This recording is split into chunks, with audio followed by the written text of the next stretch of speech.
Hello hello నమస్తే. Today special egg rice. ముందుగా 3 ఎగ్స్ని తీసుకొని మంచిగా మిరియాల పొడి, సాల్ట్ వేసుకొని మంచిగా బీట్ చేసుకోవాలి. ఇలా బీట్ చేసుకున్న ఎగ్ని మనం ఫ్రై చేసుకోవాలి. ఇలా మంచిగా ఫ్లఫీగా వస్తుంది. ఎంత బీట్ చేస్తే అంత ఫ్లఫీగా వస్తుంది. ఇలా ఫ్లఫీగా రావడానికి ఒక సీక్రెట్, ఆయిల్ చాలా హీట్ ఉండాలి. హై ఫ్లేమ్లో పెట్టి మనం ముందుగా బీట్ చేసుకున్న ఈ ఎగ్ని వేయాలి. చూడండి ఎంత పొంగిపోతుందో, మంచి ఫ్లఫీగా వస్తుంది ఆమ్లెట్. చూడండి, ఇది డీప్గా ఫ్రై చేసుకోవాలి. అప్ అండ్ డౌన్ అండ్ పెద్ద పెద్ద పీసెస్ లాగా కట్ చేసుకోవాలి. ఇలా కట్ చేసుకుంటే చాలా టేస్టీగా ఉంటుంది. ఇందులో మిరియాల పొడి అండ్ సాల్ట్ వేసాం కదా, ఇది కూడా చాలా టేస్టీగా ఉంటుంది. ఇలా చేసిన ఎగ్ని మనం పక్కకు తీసుకొని పెట్టుకోవాలి.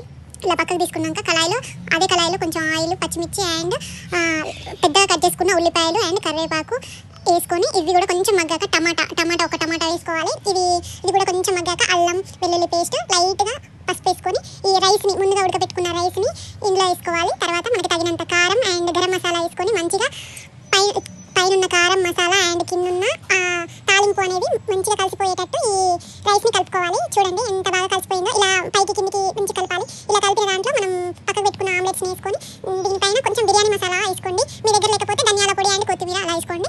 అండ్ సాల్ట్ వేసుకుంటే ఫైనల్గా మన ఎగ్ రైస్ అనేది రెడీ అయిపోతుంది. వేడిగా ఉల్లిపాయలు అండ్ నిమ్మకాయ పెట్టుకొని తింటే ఆహా అనాల్సిందే. ఫాస్ట్ ఫుడ్ సెంటర్ స్టార్ట్ చేయాలి. Bye bye.